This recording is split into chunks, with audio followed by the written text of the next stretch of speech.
Hey guys, today I have 10 hidden features inside of Dubsado that you might not know about, and I cannot wait to get to them. I'm Lauren with the Smarter Creative, and I am here helping creative entrepreneurs work smarter inside of their business, not harder. I'm a certified Dubsado pro. I love all things systems and setup and primo client onboarding. I'm so glad you're here. I put out new videos every week to help you get organized inside of your business. So let's go. Okay, the first thing you might not know about is inside of your templated canned emails, there is a drop down that has some Dubsado automated emails that go out. You want to be sure to update these. These go out automatically when a contract is signed by a client. If you don't have a confirmation set up on your scheduler, it's automatically going to send this. You want to make sure you go through it because depending on your branding and the way you want to make sure those emails are coming through in your voice, update them. Because for the most part, they all start with, "Hi, full name of client." And I don't know about you, but I don't typically email people, "Hi, Jane Doe. I'm so excited to work with you because you signed my contract." No, update those. That is where those are. Number 2 hidden feature I find a lot of people don't realize is the fact that your templates of forms and schedulers and packages and all those things are not the same as once they're inside of a project. If you have a one-off project that needs a special form, a special scheduler, put it inside of the project. Don't create a template for it. And vice versa, if you are cleaning up your templates, you are cleaning up old forms, but you don't want to get rid of them because you use them with past clients, guess what? You're not getting rid of them because any form, any scheduler, anything that you sent to a client, unless you deleted it inside of their project, lives inside of their project. It's separate from your templates. As soon as it goes from a template into a project, it lives solely in the project. If you want to make sure you have copies of everything, my tip is to create a master forms project, and then you can upload any of your templates into that master forms project, and all of your forms that you've used in the past can live there. That would be my workaround for you, but really you don't need it. If your project has everybody's information in it, then you're done. Delete those old forms. You don't need them. Number 3, there are ways to customize your dashboard when it comes to looking at projects. And you can actually add different columns, including custom field columns if you got them. If you have custom project fields, custom client fields, you can add those to your project dashboard and you can just see the information that you want to see. Unfortunately, you can't change where those columns are, but hopefully that's something that will come in the future. While we're talking about staying organized with projects, you might not know that you can filter by tags in a click of a button when it comes to your project dashboard. Use those tags. Tag your accounts. Tag them for what kind of service they have with you. Tag them for the industry that they're in. Tag them for whatever you think will help you stay organized and be able to quick filter, search projects and archive projects and all the things. Use your tags. Number 5, you can redirect after a form gets submitted. So let's say someone fills out your inquiry form. You can send them to a different page or site or freebie or whatever it is that you have as soon as they submit the form. And this is where the setting is inside of your form under your settings, and you have a redirect link. Ways to use this would be if you have a thank you page, thanks for booking with me, thanks for, I don't know, whatever. You can personalize it in so many different ways.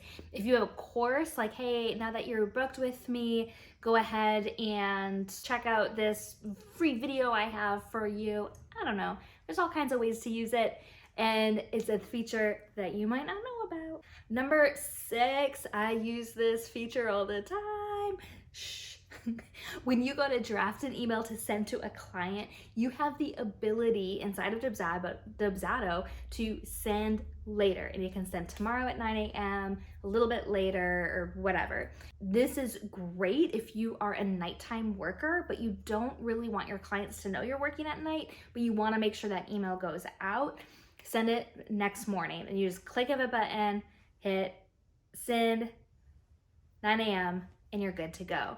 So on that note is going to be hidden tip number 7, which is probably like Dubsado 2.0. Like if you don't like those features with the email and you want just a little bit more customization, say you want an email to go out on June 1st at 3 p.m. because you told them you'd follow up in the next month, then what I like to do is in my template workflows, have a blank workflow. There's no steps underneath it at all.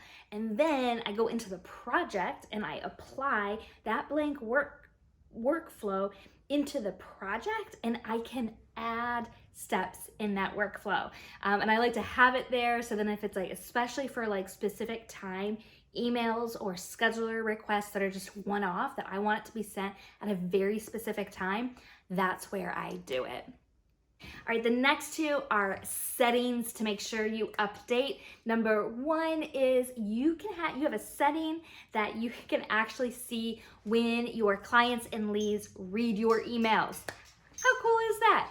Now, I would probably maybe only do this if you have a custom domain and your SPF records are updated with your domain, because it can look a little fishy having that backend tie on your emails. But it's a super cool feature if you're really curious when people are opening your emails, if they've looked at them, and you can have confirmation that they did. Number 9 is super cool, and it is a option to be BCC'd, so blind, carbon copy? Blind copy? I don't know. What does the CC mean? I have no idea. But you can be BCC'd on any emails that are outgoing from your Dubsado, so you can see what is getting sent. I highly recommend turning this feature on when you're just getting started with Dubsado, so you can see what your clients are getting. Sometimes you don't realize you sent automations for a templated schedule reminder, so you put it in the workflow, so they're getting double reminders, and you're like, oh my gosh, that's not what I meant. No problem, you saw that. You can just shoot them a quick note and say, hey Sally, I didn't mean to send you double notification. I can't wait to talk at 2 p.m. And you're ultimately on top of your workflow, and your client experience is top notch while you're trying to perfect your automations of your Dubsado. Turn on that BCC. Side note with that, going back to number 8, if you open the email to the client that you were BCC'd on, that's gonna show an open rate inside of your Dubsado. So personally, I like to not touch those, not open them. I like seeing that they come through, but I do not open them unless like I really did forget what I sent that person. But for the most part, like I know what my client onboarding is and what the person should be getting, and it's just fine. But do know if you open it and you have your open read thingy on setting, it will mark red, even if the client didn't read it, because you read it. And the last one is a underutilized feature in my humble opinion, and it is your project tracking statuses. So inside of your lead forms, there is a project tracking selection that you can add onto your form, and you can customize it. It's really to figure out how people found you. Did they find you through Google? Did they find you through YouTube, through Instagram, through Facebook, through a referral from, I don't know, maybe you advertise someplace and you want to make sure that that coupon's working. How did they find you? And then in your reporting, you can actually pull up and run a report of how all of your leads came to you. This is super helpful if you're trying to figure out where your marketing efforts are being best utilized. If the past 6 months, no one came from you through Facebook, well, why are you on it? If you are putting any energy there, your audience isn't on it. Your leads, the people who want to work with you, aren't on Facebook if no one's saying they found you on Facebook. So maybe don't bother with Facebook. So it's just helpful to figure out where your energy should really be spent in moving forward.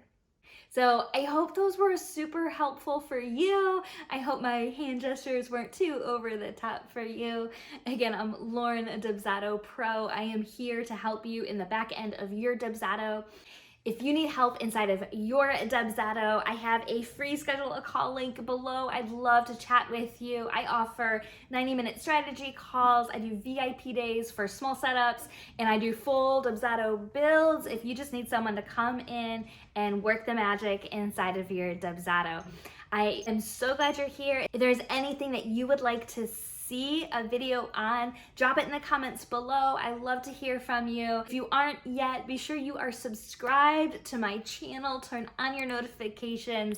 I love putting out content for you guys to help you get organized in your business, and I will see you next week.